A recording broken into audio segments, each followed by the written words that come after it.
So I'm going to bring up my little notes to do the intros. Welcome, everyone. I'm so excited for this Women in Web series roundtable discussions, cocktails, and conversations. So I hope everyone has a beverage that they like with them. Cheers. Feel free to drink as needed. And we'll do a special little toast at the very end. So I just got this idea because one, I made a web series and I wanted to talk with other women who have been making web series. This is for us to share maybe some stories, some insights, some tips for anyone who is considering creating their own web series. So let's get into the introduction. So first we have Sonita Gale of Gale Force Films. Hi, Sonita. Sonita is the producer of the hit web series Happy Epidemic, a comedy set against the backdrop of the coronavirus pandemic in support of Age UK. It is written and filmed and edited at home by Jonathan Jude and with special guest appearances from all over the world. Following events in real time, we start with a blank page and it takes around 7 days to make it to the screen. It's all created in self-isolation on phones, cameras, or whatever is lying around. They have been supporting Age UK via Just Giving. Nicole Ansari is here, the award-winning director and associate producer for Messy. And Kate Warren is also here. I'll kind of duo intro you to Kate. Hi, Kate, welcome. Hi. Hi, can you hear me? Yes, I can hear you, thank you. Okay, I'm just doing a quick intro. So Kate is the writer, producer, and star of the multi-award winning Messy, a web series about love, marriage, separation, kids, and dating all under one happy roof. Messy has been playing in festivals and winning multiple awards, and the release is forthcoming. And Nicole, I have a quote from you that I think is really great. It says, in Messy, Kate Warren brilliantly explores the plights of today's woman and her challenges of juggling a failed marriage, parenting, aging, and online dating. Kate Warren explores this subject with humor as a way to cope with the overwhelming onslaught of events that unfold as her main character, Lee, tries to self-actualize when all odds are against her. Right. It's a good pitch. Yeah. Excellent quote. Okay, Suzanne Smith is a writer, director, producer, and star of the hit web series Sage Winter's My Psychic Life. Sage is well-meaning and truly psychic, but like most people in this day and age, she also wants to be famous. Additionally, the web series explores being psychic while also wondering if you might be crazy, or both. Of course, the big question is, can you be a healer and also want lots of views? Shot in the style of shows such as Curb Your Enthusiasm and Parks and Rec, Suzanne has created 4 seasons of Sage Winters with a ton of bonus content released alongside her regular episodes. And then finally, I am Morgan Millogo, writer, director, producer, and actor in the award-nominated Tabs and Clea web series about a psychic, Tabs, who has dedicated her life to helping people and has fallen into a crisis of faith. When her audacious ex-roommate Clea unexpectedly shows up and demands to know why Tabs has stopped using her gift, Tabs is forced to face and discover the truth of a tragedy she did not foresee. Tabs and Clea follows the concept of a limited series where the story is told within 1 season. All right, so that is a quick summary of all of our amazing work. And how I would like to start this conversation is just start off kind of with the question, why a web series versus, say, a short film? So whoever wants to just kind of chime in, like what led you to choose working on a web series at the point in time in your career when you decided to do so? Sonita, do you want to start? Yeah, like, I'll why? start. I mean, Yeah. I'm probably the rookie in the group, and the newbie to producing. And I think for me, it was, you know, my first entry into working on a series and working on a scripted show, even though it was short form, that enabled me to work closely with a director and a writer and cast and kind of formulate ideas, albeit in a really weird time, because this idea came to Jonathan in March and it landed in my inbox in well, late March. So he had already done a couple of episodes and contacted me. And really my history has been with documentary, but going into drama is something that I'm very passionate about, and I'm trying that now. So this was a really interesting experiment for me to see if I could work on scripted narrative, work closely with the writer director, pull off putting casts together, and just producing all those elements to make it happen. And that was my inspiration, really, to get it going. Yeah.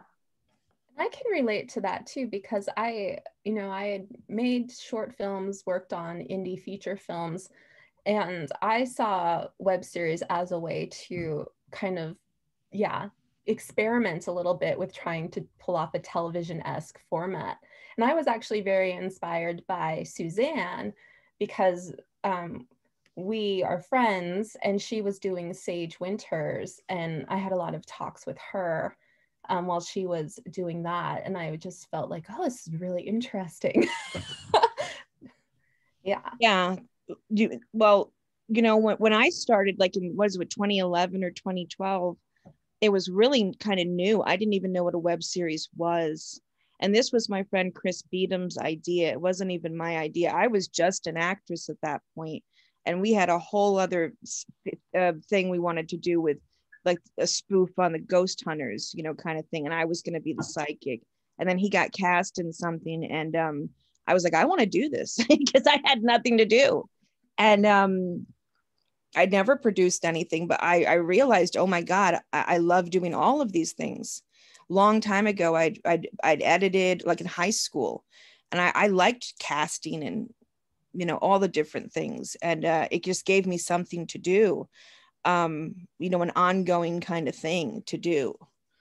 Yeah. And Suzanne, you were, and just to give our attendees some context. So when Suzanne was working on Sage Winters and putting that out there, this is the time where festivals didn't have web series entries at that point. Really, you could put stuff out, but this was when Broad City was discovered. Like that started out as a little web series, and Issa Rae had her web series that got her Insecure. So it really was people just starting to realize, hey, if I make a web series, maybe that can lead to, a TV show. But there are a lot more distribution options now for a web series than when Suzanne started. Because Suzanne, I think it was just like put it on YouTube and have a website. I just started going.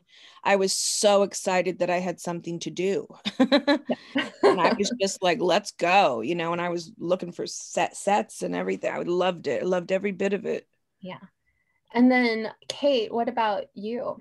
So this was my first time writing in like a film format kind of way. And I didn't want to scare myself off by doing a full like episodic.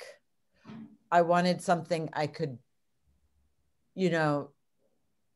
take a bite of and digest and keep going, as opposed to taking a bite and going, oh my God, this is really scary and I'm just going to give up kind of thing. So I thought, yeah, web series, because it's small, little chunks, doable, in my mind. But my intention was, and still is, I guess, to have kind of open it up, make it longer for a 27-minute episodic type thing.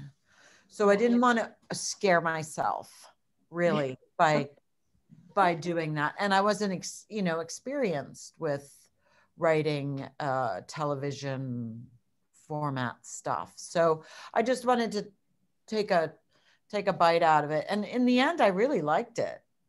I thought it was really fun and digestible, and I would do it again. Yeah. How about you, Morgan? It's kind of the same thing as both Kate and Suzanne. Like, one, I wanted to do something, and I had made like I mentioned, made short films, but I wanted to play with the TV format. And this, I was thinking about doing a web series since I want to say 2014 or 2015, but I didn't like start writing it until 2017. And when I was doing it, this was also a time where there were a lot of more limited series was becoming more of a thing.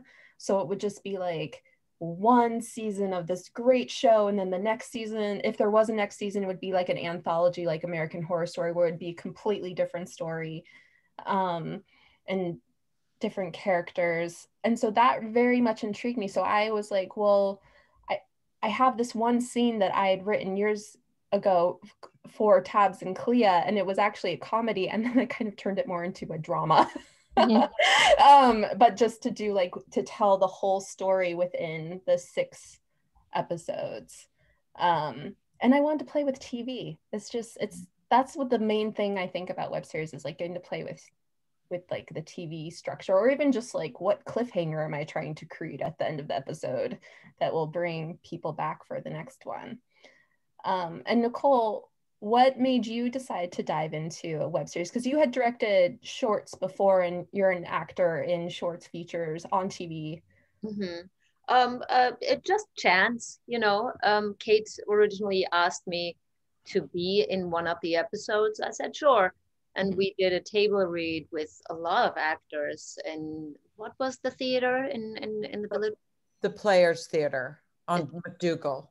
That's right, at the Players Theater. And to be honest, because I was so busy, I think I was filming something, or I just came out of production. I was like, my head was exploding. So I didn't actually read the other episodes, only my episode. And then we started reading, and I just was in stitches. I mean, I could almost not control myself, but I was sitting right next to Kate. So Kate got the ripple effect of everything that was going on with me. And while I was reading it and listening to the others, I was like, I want to direct this. And it was the voice was so loud in my head. And this has happened to me before, which, we're talking psychic, like I'm a little bit there. I didn't say anything to Kate, but the next day she called me and she asked me, do you want to direct this? I was like, oh, thank you. You got my message. True. That's exactly how it was, so it was pure in the moment. It was the quality of the writing that made me want to do it. And so I want to go now to the conversation that was started in our email exchange this morning with Sonita. So I think it's important for all of our attendees, we just mentioned why we got into the web series, but if you decide you want to make a web series, it's good to know about not why you want to make it and what you want to do with it. Like, are you just creating it because you need to create something? Or are you trying to break into television that way? And what possibilities are there for even putting it out into the world, maybe even a bit beyond just YouTube or Vimeo? So I know for me, I had a very long post-production process because it was all volunteer and I had a baby. So I don't even remember if I had an idea of distribution when I first started. But my co-producer David and we've been putting it out there in just a small festival circuit to collect laurels, essentially. Just so that it can be like, look, we made something and it was nominated, or it won something, or it got selected. So that's kind of like our mindset right now, is like collect laurels as I just continue writing more stuff beyond Tabs and Clea. So Sonita, do you want to talk about you're the producer of Happy Epidemic. So what is your plan for the web series, or what have you learned?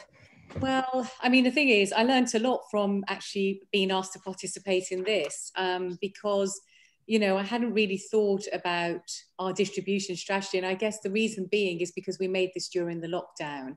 And essentially, Jonathan and I are in discussions as to how potentially we might move forward with the web series and what we might do next with it, or with one of the characters, etc.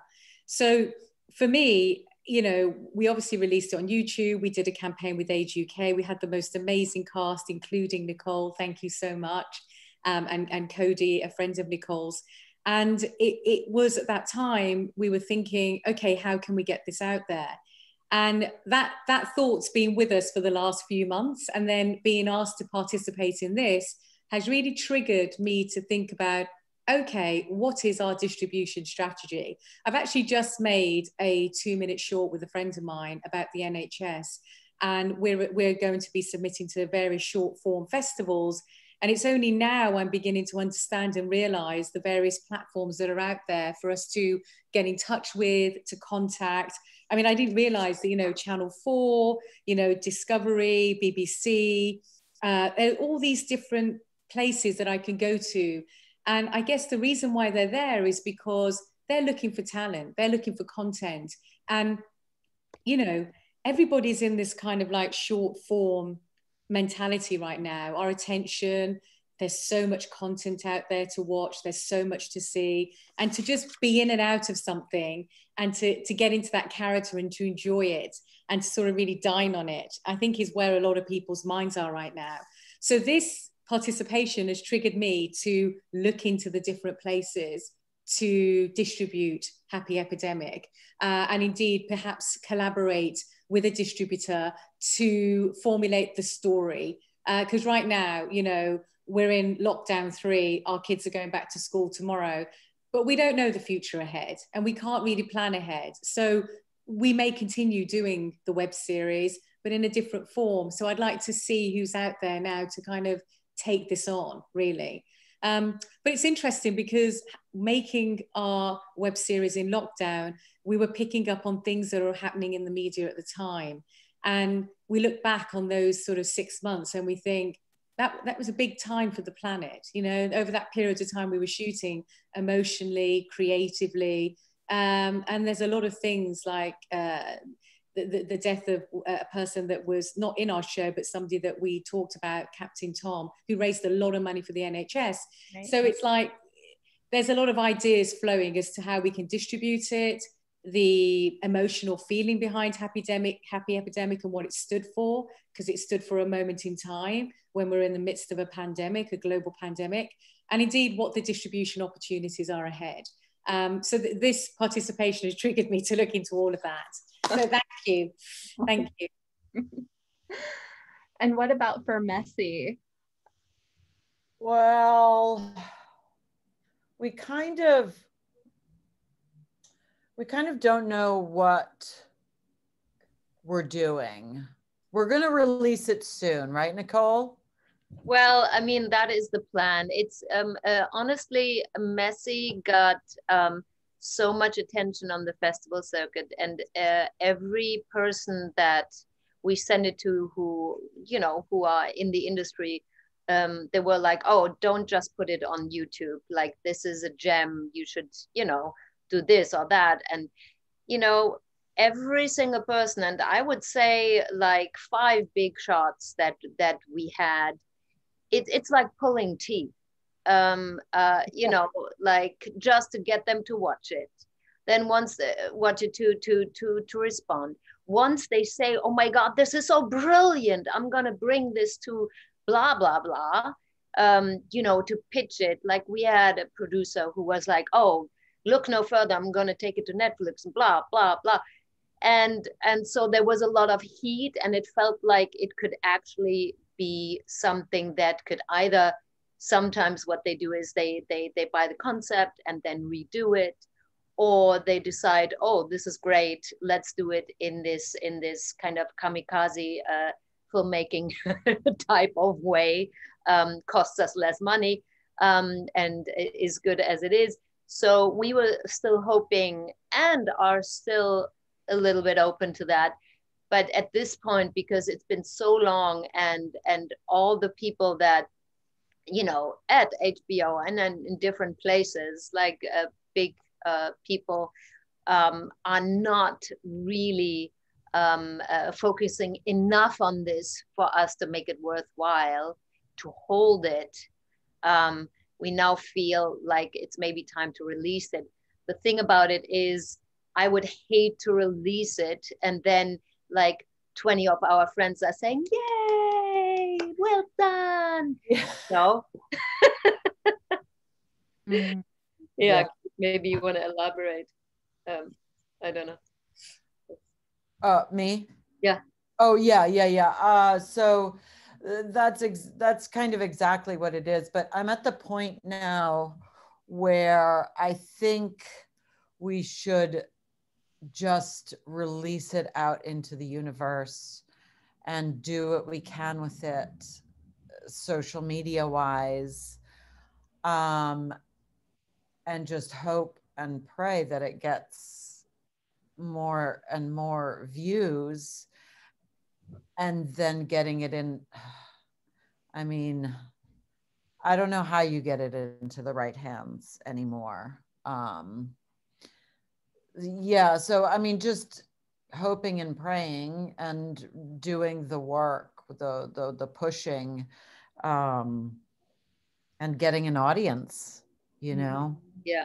Yeah, I mean, that's what it's about, isn't it? It's like audience engagement and audience strategy, and how we can kind of market to get the show kind of recognized. Maybe recognized isn't the right word, but to get the show out there so that people are seeing it. Because Right. I feel that we work so hard, and we put so much into our work that it's just nice for people to see it, to enjoy it, to appreciate it, but also to have the recognition that we deserve for our work.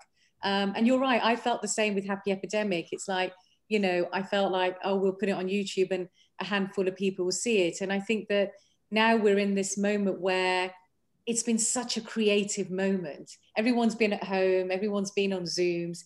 And I feel like now we're going to come out of this moment with bursting with ideas and bursting with content. So it's probably a really good idea now to get it out there, because there's probably a lot of commissioners that are sitting there and thinking, we need content because there's been a lack of for the past year. So that's why we're thinking about now pushing it as we come out of this third lockdown, to really see who's out there to kind of take on this concept and this idea. Yeah. And Suzanne, what did you worked really hard at getting views, like extremely hard. You want to talk about that? Well, first I just want to say, you know, I also, you know, I did it just to do something, but I also had a very strong vision. You know, this was obviously a comedy, but I really wanted to say something about the whole new age world that I had been very involved with for years, and some of the people I had met, and I had a very strong reverence for that community. So, I mean, I was like half in and half out, but like I wanted to talk about some of these quote unquote healers, you know, that were, but I totally believe in the real psychics. Anyway, I just want to say that. So I had this, but yeah, I didn't really know what to do. I had some you know, people that were just like, get it out there. And I was dealing with sort of a health issue, and I just wanted to get it out there. I didn't think about any of these things you guys are talking about. There weren't like, I was very overwhelmed by it. But one exciting thing that did happen was a producer contacted me who saw it from London, the producer of Catastrophe, Workaholics, and John Oliver show. And he knew I improvised the whole show.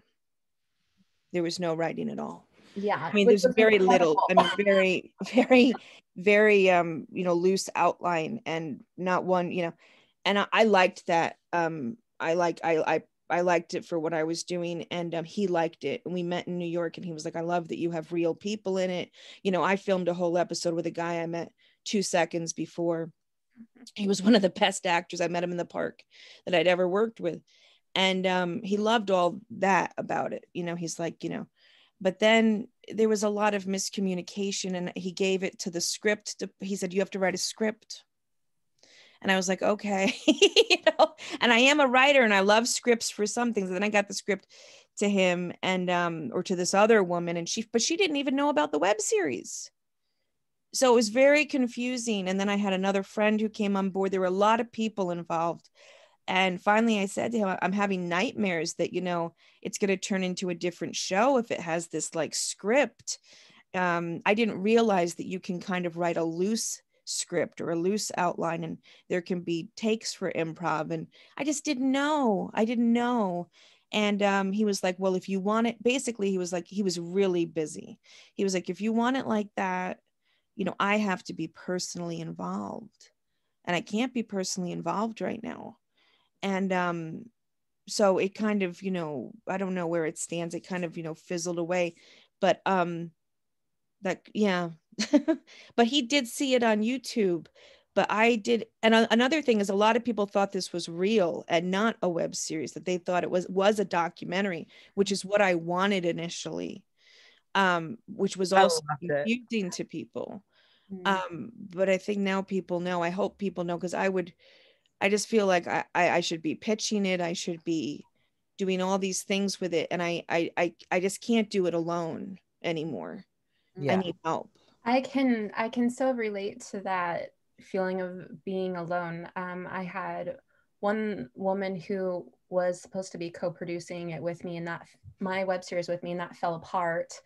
And I feel like we managed to get through the shooting of production, and I was like, I think 6 weeks out from having a baby.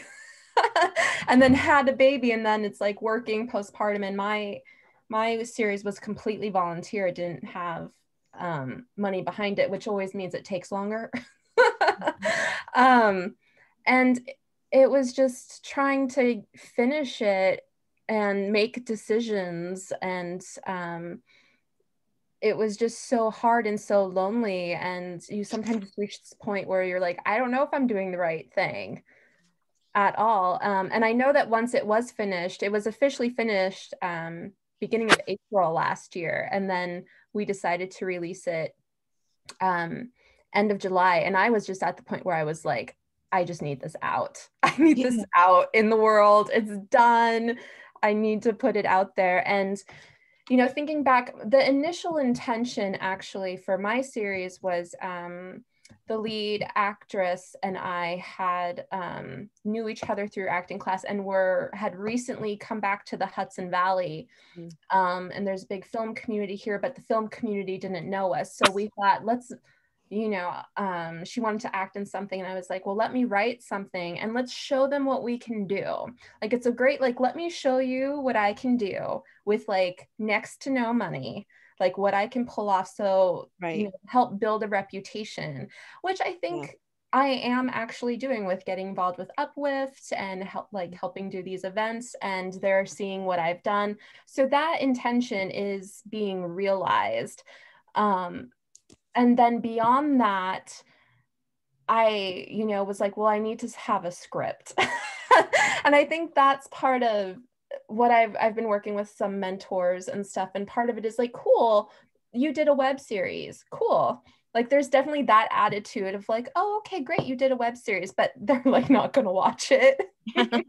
Like, how do you get people to actually watch it? But when you stack up the laurels and you even say, look, I have it, I completed it, it's out there. And depending on what you're trying to do, if it's just trying to distribute it, or if you're trying to make more of a name for yourself or to get a show made, everyone's like, be prepared, like have a script, have 2 scripts, have 3 scripts of 3 different things. I don't know. And that's when you put so much energy into like making one thing, and then you're told, well, why don't you, like, what else do you got? And it's like, let me pull out, you know, these other things. That's something that I would always want to share with people. I'm like, it's great when you do the work, when you put it out there, do the best you can, and be ready if someone comes to you and says, hey, I liked that, but what else do you got? Or if you're going to send query letters to try to get an agent or representation and be like, I have an award-winning web series, and here's a log line for 2 other things I have. Let me know if you're interested. Like, that's like understanding that now. I wish I had understood that even before I set out to make the series, but I'm really happy I'm happy to know it now. I was really scared of what would happen when I handed over the web series, you know, to all these new people. Now I'm very open to it. I've had years to think about, I mean, a couple years to think about this. And I'm very, as long as I could be some sort of a creative collaborator, you know, as long as I wasn't totally out of the, you know what I mean? Mm-hmm. But I think that's important, you know, when you have a strong vision to work with people that have a very similar vision and want it to stay that way. Yeah. It's interesting, you know, listening to you speak, because you're all so talented and, you know, you've done such amazing work. And I feel like for me, it was like the community, like you said, it's quite lonely. And then, you know, you're kind of like you're learning on the job constantly. You're like finding your way in the dark, making mistakes, you know, not really understanding what you're doing, kind of going ahead and doing it anyway and hoping for the best.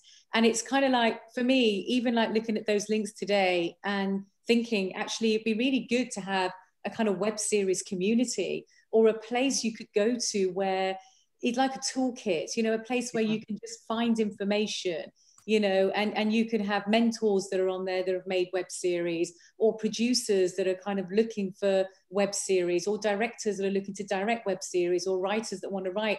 It's just like a place we can go to, because I really enjoyed making it. And we did it all in lockdown, and we're all in different locations, but it made me feel immensely proud of everyone I worked with, and just a highly creative remote process.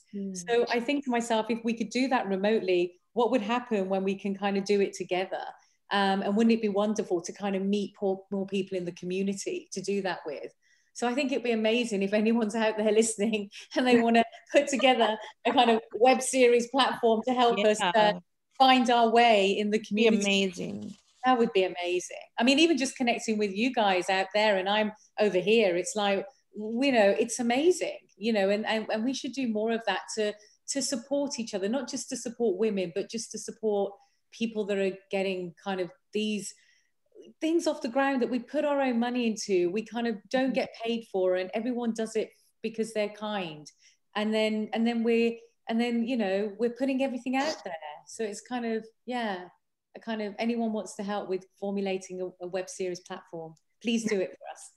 And everyone else. That sounds like a great idea, Sonita. What I feel as a producer, in a way, it's actually much easier to do it in lockdown, because a lot of the stuff you have nothing to do with. You're like, you go ahead, do your work, good luck, you know. And when you are like, I mean, I remember when we were filming, we filmed most of everything of the inside stuff. We filmed at Kate's apartment, and her poor family had to literally like, okay, don't come back until 8 p.m. you know, and like it was, and you know, there were days like Kate was cooking to save money on the, you know, on the catering and stuff like that.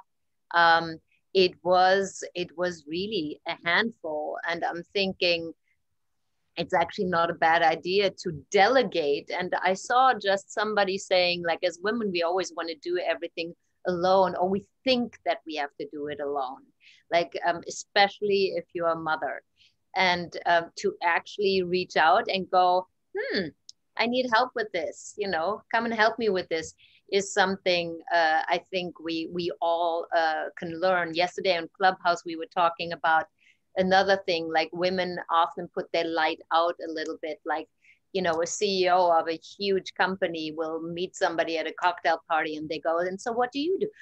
Oh, I work in corporate, you know. And then the guy who is like the assistant of the assistant of the assistant is like, yeah, I work for this, you know, $1 billion, you know, company. And we have like the bragging part of it. And I think as women, we really have to stop putting our light out and just stand there and shine, and stop all this negative self-talk and be okay with others helping us. So working in our receiving, I think is really important for us. And I'm all for like finding a platform and maybe women making that happen. That would be amazing.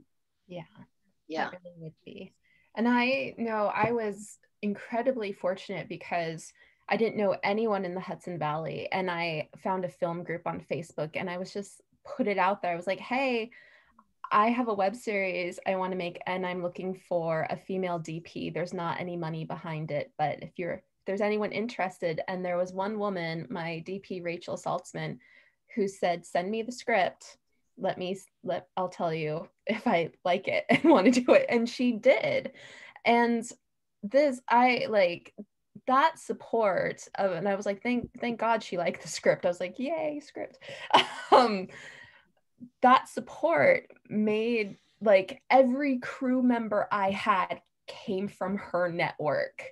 And that was because they loved her and they trusted her. And so because she trusted me, like, we were able to shoot. And then the editor came from her. I tried to find a couple sound designers. The one who ended up working out came from her network. Like, that was just incredible, and like a great example of, you know, just a woman stepping up for another woman. Yeah, it's amazing when that happens. It's so beautiful also, isn't it? Because you feel like it's all been worth it. And actually, just, you know, you've given me an idea then to kind of get onto film groups and kind of meet people that way, because there's a whole community out there of people that do want to help and share, actually. And that's a really beautiful story, Morgan. Oh, I love that. yeah, that was like she was such a blessing. And my web series, I don't think it couldn't have happened without her. Yeah, that's great. So we're gonna keep chatting for a little bit, but I just want to invite all the attendees, if you have a question you'd like to ask any of us, doesn't have to be all of us, you can direct it to one. Use the little Q&A box in the menu bar for Zoom. The chat can get diluted with other things. So if you have a particular question, go ahead and type it in there. It can be about acting, working with actors. It can be about what inspired us, blah, blah, blah. It can be about absolutely anything. But the next thing that I would like to talk about, as women and women in charge, what is your approach to creating your set environment? What type of environment do you try to create on set? Or if you're not working on set, just in the work environment in general, and especially, Sonita, you were just working via Zoom for everything. So did you have an approach or type of like work community? How did you try to create that? Yeah, I kind of work in a very structured, methodical, diligent way. There's a lot of kind of planning and execution that goes behind the scenes, and a lot of Google Docs, a lot of Google Doc sharing. You know, it's like we have thousands of Google Docs, and Google Hangouts been great, Zoom's been great, and I think that, you know, with Happy Epidemic, Jonathan and I would talk in the morning, we would exchange ideas, and we would have, you know, frequent team meetings during that time, and we would attend casting meetings together. I would watch his rough cut. I would, you know, give feedback on his script. And I feel when we were making that show, it was quite fast paced, right? Because everything was happening so quickly, and we were turning it around quickly, because 7 days, you know, you're on to the next. You've got the idea. Things are happening in the media all the time. People's emotions are changing. So it was kind of, we had to work in a really methodical and diligent way. As a producer, I kind of work in a similar way. You know, I have, you know, set times when I meet my team in the morning, and then we go off and do our work. But we're always, I feel like this community working in this weird time that we're working in online is very important. So we're all always on Google Hangout, and then we turn our microphones off, but we're all there for each other, you know, so that if anyone has a question, they just step in, or if anyone needs anything, we can talk. But I also like to work in a way that it feels like it's inclusive. Like I always feel like this isn't my project, this isn't my film, this is our, because when you start thinking like that, then I feel like everyone's creative minds are working. So I've just started, well, I've been shooting my debut during lockdown. So I started filming my documentary actually just when I met Jonathan. So I was shooting my own documentary whilst working on Happy Epidemic. And I'm now 70% way through of my edit. And amazingly, I don't know how this happened, but my film made it to CPH Docs, a forum in Europe, which is a particularly selective, thank you, forum that I just can't believe I've been accepted. And I'm one of 35 projects that's in there. So during this time, I'm directing my debut. I'm also, you know, working on other projects. And I think it's all about being really organized and setting those times aside for work and times aside for being a mum. You know, I've got children, you know, I've got kids. And so it's like, it's having those moments for them, for your work, for your husband, for your friends. And that's where a kind of methodical, structured way to working really works for me. And I work like that most days. There's nothing else to do right now. So yeah. What about you? How are you finding it with a toddler, you know, running around the house? Wow. It's just chaos. Like it's just you. Yeah. Like you probably remember or don't remember, like vaguely recall a toddler running around. Yeah, total chaos. It was, I mean, when I was making Tabs and Clea, I very much, because I've worked crew and I've acted, so I understand like kind of both sides. I really set out to make sure we could make our days and just that everything could go as, you know, as smoothly as possible. We shot mainly in my apartment. I knew that we were shooting in winter and the natural light, our days were going to be shorter. We had a skeleton crew. We didn't even have like enough people to shoot this. I don't know how we did it. And so I rehearsed with the actors, starting 3 months before shooting, and made sure that the actors knew exactly what they were doing. They knew what I was expecting of them. I knew what they were expecting from me. I filmed the rehearsals in my apartment. I sent that to the DP, and it was just so that the actors knew coming in, like, okay, we have a lot to shoot. We don't have a ton of crew, like, and we're racing the lights. So we just got to kind of like move. And everyone was cool. Everyone like knew what was going on. The crew appreciated that we were really prepared, that I was prepared, and it ran smoothly. And I think we had, out of 6 shooting days, I think all of them were about 8 hours, except for one was 10 hours. But I just kind of set out when I doing it to also hold like a calm environment. Like I'm not yelling at anybody. I'm just checking in what, like everyone's just openly communicating, this is what is needed, this is what is needed. And then we just did it. So that was really nice. There are a few questions here. Like, did any of you have to overcome procrastination, the fear of failure or success before you began to actually film or create content? If so, any tips? To be honest, no. Like when Kate said, let's do this, I was like, roll up my sleeve and do it. As for how to hold the set, we had a really intense conversation yesterday on Clubhouse. I'm the biggest fan now. I mean, it was really intense and emotional, where it was a conversation between of men supporting women in film, and women spoke about how they've been treated on set, et cetera, et cetera. So you can imagine there were a lot of Me Too stories. And I told the story, and I don't know if you remember that day. I think it was the first day of shooting, Kate. We had a crew of some of them were very young men.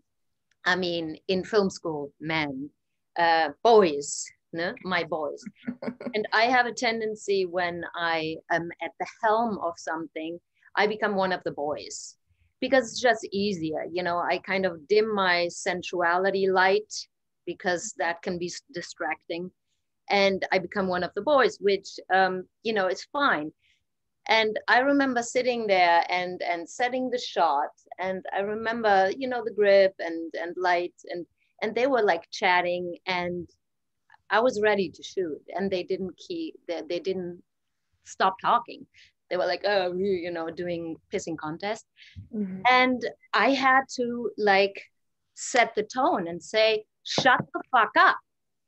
We're ready to shoot. And, you know, and if you are, and I'm sorry, but if we're going to do this in 3 weeks, we really have to be with the program and everybody has to contribute to this vision. And if you're not like a part of this, like I'm the director.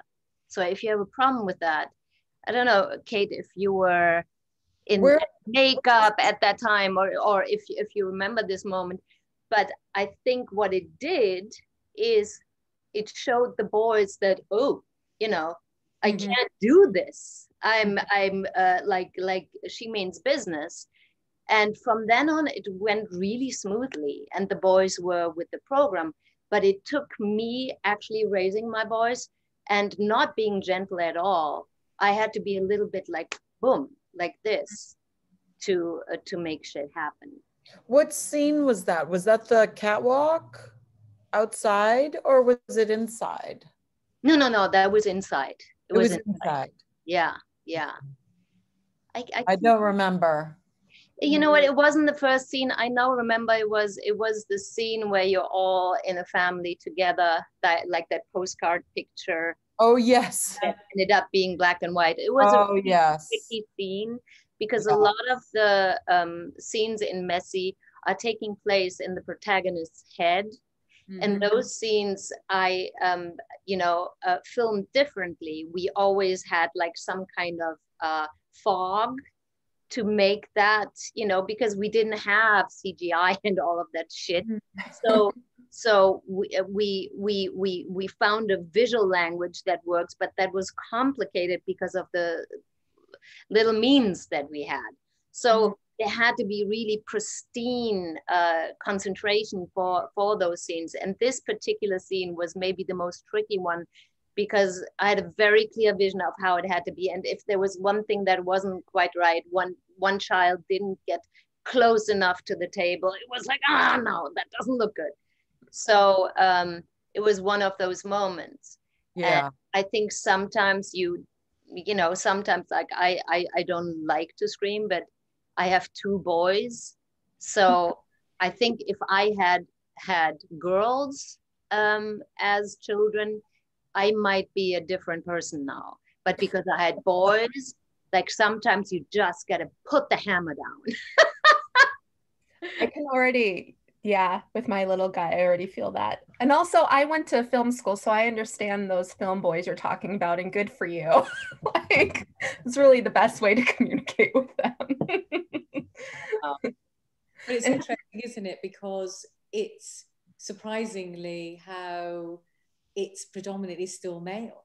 You know, with my film, you know, the one I'm directing, I've specifically gone out to find a mixed crew, and it was tough. I mean, you know, it was really tough to find the female DP, the female editor, and you know, and I think it's still tough. And I think the more we can have mixed crews and the more we can have women directing and women producing, the better, really, the better for the industry. And you know, I loved all of your content. You know, Suzanne, I've only watched the first series, but I kind of love it. And to know that you didn't even have a script. I mean, I'm like, I didn't even know that. I'm kind of listening to it and I'm thinking, wow, this psychic stuff. And the thing I loved about your particular show was all of the references to the real psychic, to shows, the films that I haven't seen for like decades. And it was like, it was just so nice to kind of relate to that, to kind of watch something and then to relearn about my kind of film knowledge that I've kind of missed for so long. So I think all of us have kind of should be proud of what we've done. And Nicole, good for you. Good for you, girl, doing what you did. You know, we should all take from that. Definitely. I was wondering, Suzanne. Oh, sorry. Oh no, go ahead. I was wondering, Suzanne, if you had a script, because it was so, the conversations were so on top of each other and so natural and so, I mean, hilarious, like really, really, really funny. And cringe worthy, you know, that's the kind of humor that I like, is when you cringe at the same time. Thank you. So, yeah. I mean, I love scripts. I love great scripts. I just, when I did this, I love to improvise because I'm also a writer. Not everybody, the people that I picked were also, including Morgan, really great improvisers, and every single person improvised. And I just said, you know, this is what's going on, and we're just here, and this is what's going on. And, you know, I was very lucky. You know, there were some people that I thought would be great at it, and there were a couple mistakes I made. You know, so I wasn't always right. But you know. You live and learn. Thank you. Yeah. And I was in the psychic support group episode, which is in season 2. And it was so fun. It was just like Suzanne and I talked about who this character Amber could be and what's going on. And then we just went in, we kind of just did it. Like everyone knew who their characters were and that we were in this circumstance, and we just did it. Yeah, and it was so much fun. So much fun. So Morgan, I have a question for you. Did you get inspiration for your show from Suzanne? Because it was really interesting to kind of watch yours and then watch Suzanne's show. And then I was thinking, wow, it's kind of like 2 psychic type shows. Was it an inspiration, having worked with Suzanne, to then go on to make yours? It was an inspiration to want to create a web series. Absolutely. Yeah. The psychic aspect really just comes from me, and I'm a certified contemporary shamanic practitioner. Not quite a psychic, but that work with spirit guides, work with clients and stuff. And so I really wanted to have a character who was kind of more similar to me. So I call her a psychic, but I kind of view my character definitely probably a bit more shamanic, but people understand the word psychic more than they understand shamanic. Yeah, but definitely working with Suzanne, I mean, it got my wheels turning, and I was like, I want to make a web series. And I didn't know for a long time what to do. And then basically for episode 1 of Tabs and Clea was a scene I had written for an acting class for a friend and I to do. And then was like a year later, 2 years later, was like, hey, this scene, these 2 characters, there might be something here. Yes. Yeah. And I have my own, kind of psychic thing too, like what Nicole was saying. I wouldn't call myself a psychic, but, I knew a lot about the world. I know a lot about astrology.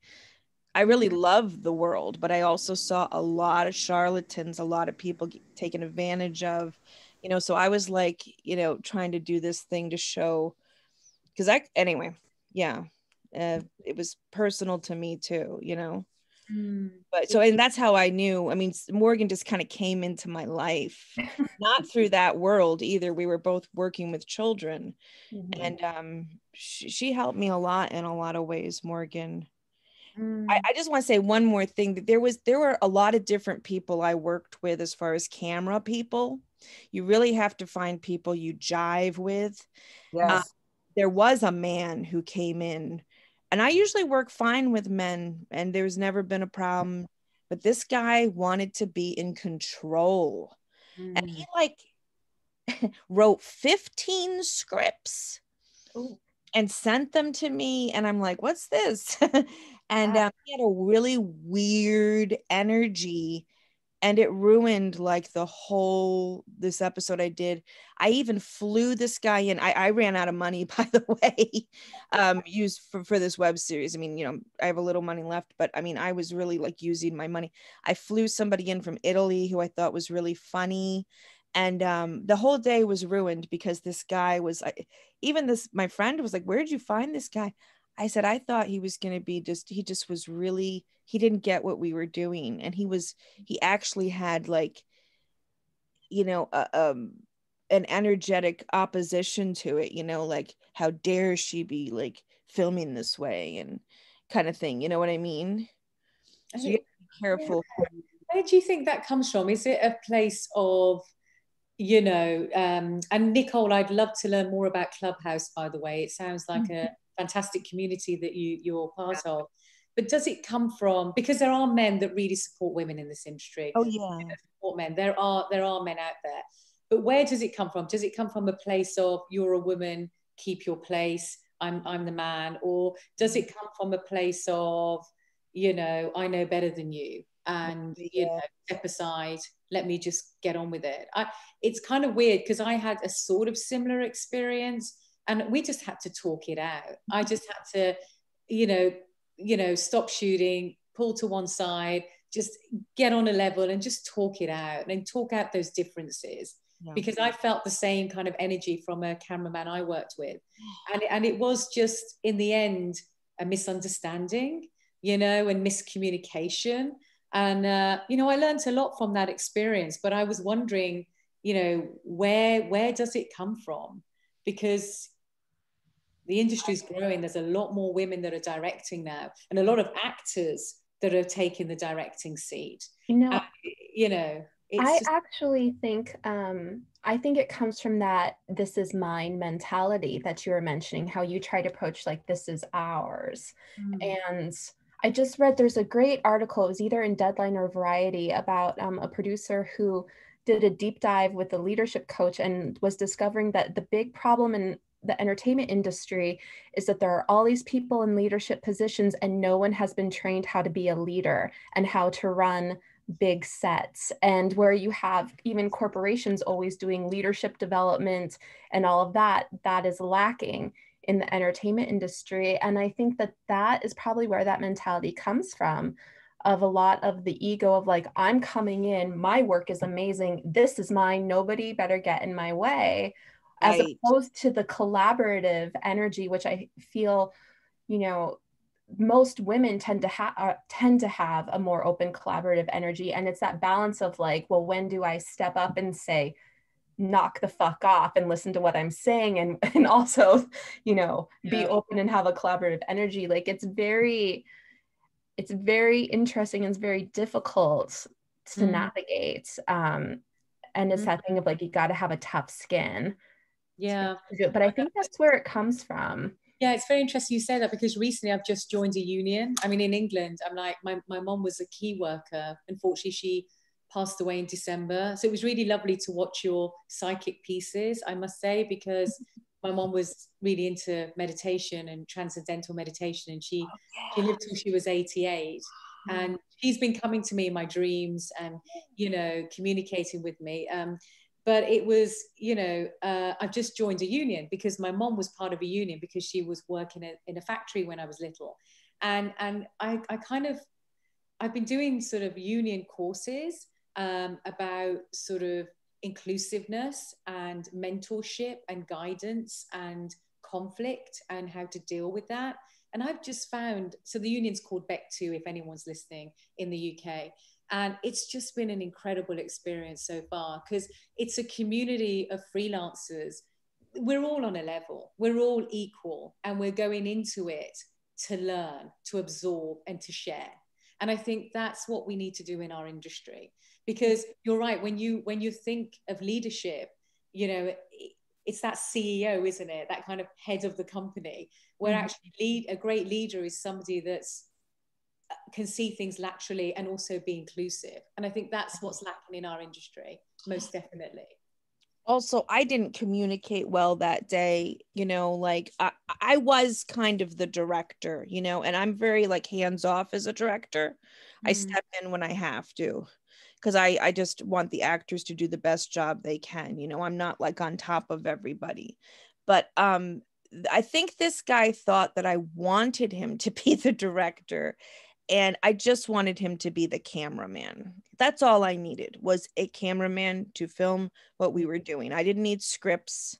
I didn't need, you know, any of that. And I think he was festering and resenting, and the ego, like you said, like, you know, like it was some kind of blow to his ego. And you know, but I never had that problem with any other man, and all of my cameramen were men. Yeah. All of them. But this guy, you know, was, you know, a big problem, and it was a huge expensive lesson. The most expensive. Can't you imagine? I flew somebody in from Italy, and I think the key is the interview. Yes. Really do a thorough interview, and we had a person that we hired, and it turned out she didn't know what she was doing. We had to literally you know fire her the next day. But I just want to honor the audience who have been sending some questions. Julie Perel sent a question. Do you set aside time to create, or do you wait to be inspired? That's a good one. That's a good one. Both. I think it's good to set a time to create. It's wonderful when you are inspired. And I have all these notes all around the house. What I need to do is put them in one book, you know. I almost get scared because I'm like, oh my God, that's such a good idea. And I put it away, and then I, you know, but it's good to have like an organized notebook, and I think set aside time. That'd be my answer. Mm-hmm. I like this one from Laura. For the actresses who produce, write, direct, has there been an appreciable benefit to your acting career as a result of the web series? And if so, can you elaborate on what those benefits were and how they came about, other than, of course, the pure joy of acting in something you love? I know I just spoke. I'll speak really fast and let somebody else go. I know there's a controversy with Woody Allen right now.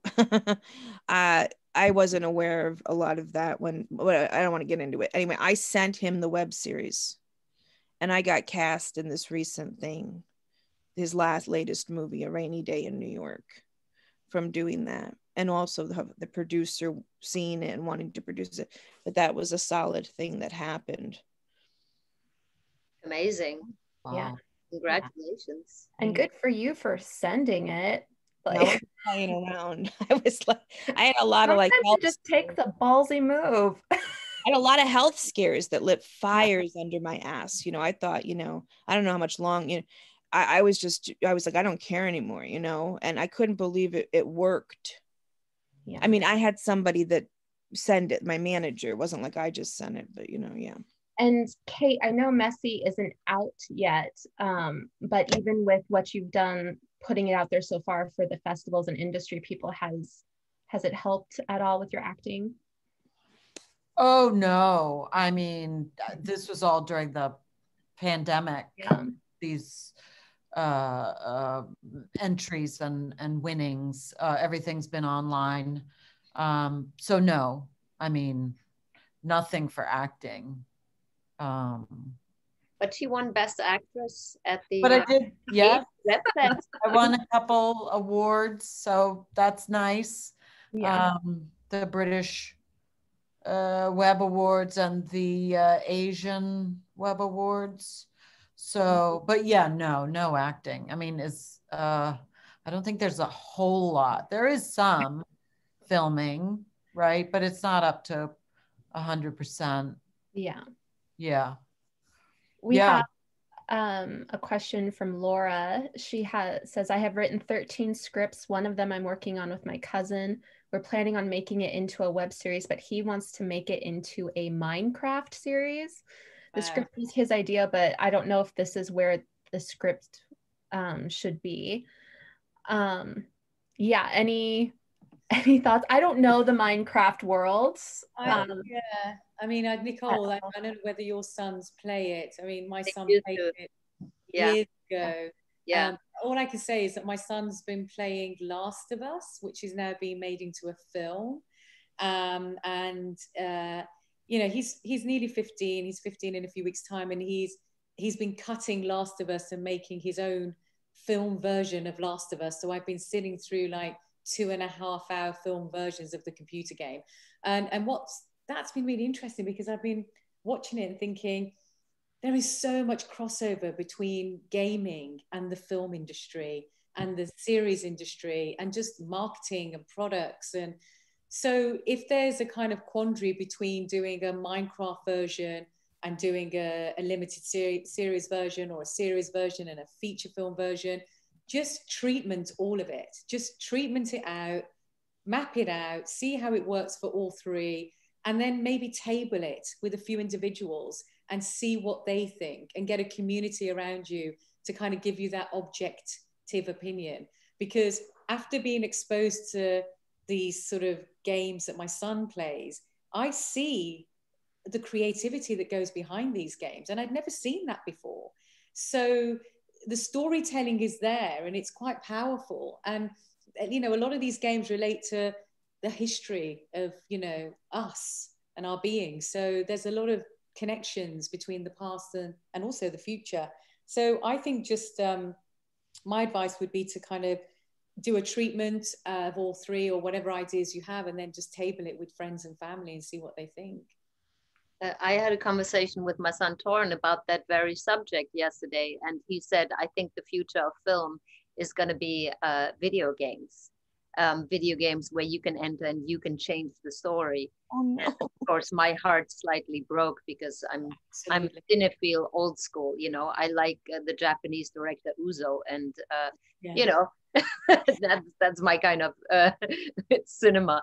And but you know, it's a new generation, and it might go in that direction. The what I would say to you, Laura, is if you don't feel like you're on the same page with your cousin and you're working on this, don't work with your cousin. I would say work with somebody where you have the same vision. Yeah. The reason why Kate and I worked so beautifully together, I think, Kate, I hope you agree, she might like, oh no, I'll never hire again, is because like she saw that I got everything that she was writing, I got it in the way that she wrote it. Like we were on the same page. That's why it felt so flawless. Like she didn't have to explain to me what she is envisioning here. It was very clear to me. So my advice to anybody is work with people that you like, because life is too short. Just because somebody thinks they're being a big shot and it looks like, oh, that would be a smart move to work with that person because they're a big shot. If they're an asshole and you don't feel the energy, like don't even go there. Work with people you like and where you share the same vision. And again, it comes to having a good meeting and the interview process being clear. Yeah. Okay. Thank you, Nicole. So we have like less than 2 minutes and the webinar may just automatically stop. So I want to thank you for coming, our wonderful guests, and thank you attendees for joining us and for your wonderful questions. A quick toast. To women History Month, to the women who came before us, to us women here today, and to all the women coming after. May we all stand in our power, communicate well with each other, and help manifest each other's dreams and create a beautiful, better world. Yes. Cheers. Cheers. Cheers. I ran out of my drink. Yes, and thank you, everyone, for attending this wonderful panel. My heart is full. Mm-hmm. Thank you. And you can find everyone on Facebook, Instagram, Messy the Web Series, Happy Epidemic, Sage Winters, Tab and Clea. There's social media. Awesome. Find me on Clubhouse if you're a Clubhouse person. I think it is future right now. So we can create great filmmaker panels on there as well. How do you do that, Nicole? You have to be invited. So when I have more invitations, I can send you one. But like put the word out to other friends who might be on Clubhouse, like, hey, invite me. Okay. Love that. All right. Thank you, everyone. Have a wonderful rest of your Sunday. Thank you. Thanks, Morgan. Thanks, Thanks, Jen. Bye-bye. Thanks. Bye. Bye.